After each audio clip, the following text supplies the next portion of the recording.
Hello, my name is Shelby. And mine is Rebecca. And this is Times New Roman. Weather recently hath been cloudy with dark skies all over the land, especially in these areas or here. As you can see, storm clouds have been traveling up from the southwest all the way to the northeast. We predict that the bad weather will be stormy, and which storms bringeth lacking of valor omens. Previously, many omens had been appearing. Owls, creatures of the night, appearing in broad daylight. Second was a slave's hand on fire without burning. Third was a man walking down the street on fire and hath not paid any mind to those folk. Fourth was a lion that had wandered the capital and did not attack a single person. Next, we will inform you on some of the biggest events to befall in the past few months. The most wonderful and powerful Caesar is dead. Sources inside telleth us that the gent was killed by the one and only Brutus and the conspirators.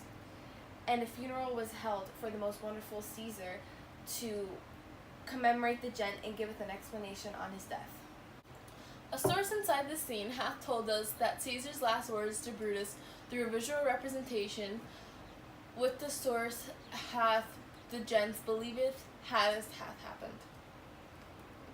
Caesar's last words was it, et tu Brute, then fall Caesar. A very depressing thing to hear from our lovely leader.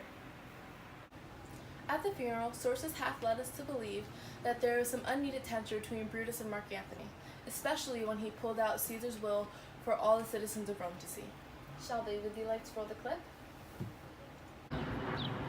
Friends, Romans, countrymen, lend me your ears, for I have Caesar's will. The will! We will hear Caesar's will. Have patience, gentle friends. I must not read it, for I know how much Caesar must have loved you.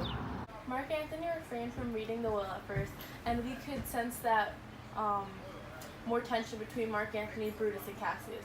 What do we think about all of this?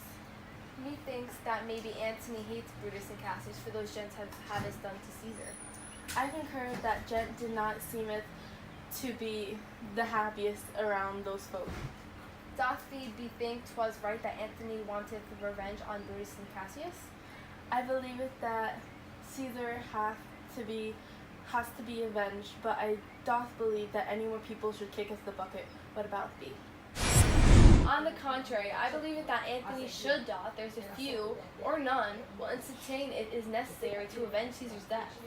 Speaking of that, let's receive our next major event with that to occur in the next couple of weeks, Brutus' death. We has it been informed that he hath had killed himself, so that Antony would not hiveth the gentle first. Brutus hath taken his own life to save himself from Antony's wrath. And Brutus's last words were, "Farewell, good Strato, Caesar, now be still, I killed not thee with half so good a will." Brutus had a Strato holds the knife, while Brutus hath walked straight into it. What a depressed and unusual way to kicketh the bucket. This hither on the screen is Brutus's obituary of his life. Marcus Junius Brutus passed away after committing suicide in Philippi. He was born 85 BCE in ancient Rome. After being adopted by his uncle, he used the name Quintus Servilius Caepio Brutus, but eventually returned to using his original name. He was a politician of the late Roman Republic. He was the one leading the conspirators in the assassination of Julius Caesar and commits suicide after his defeat at the Second Battle of Philippi. His date of death is October 23rd, 42 BC. I'm Rebecca. And I'm Shelby. And this is Times New Roman. See you next week.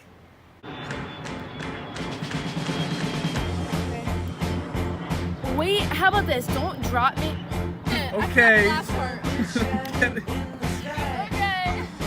We did good. All right. Oh, I can't get up. I can't get up. Ow. Yeah.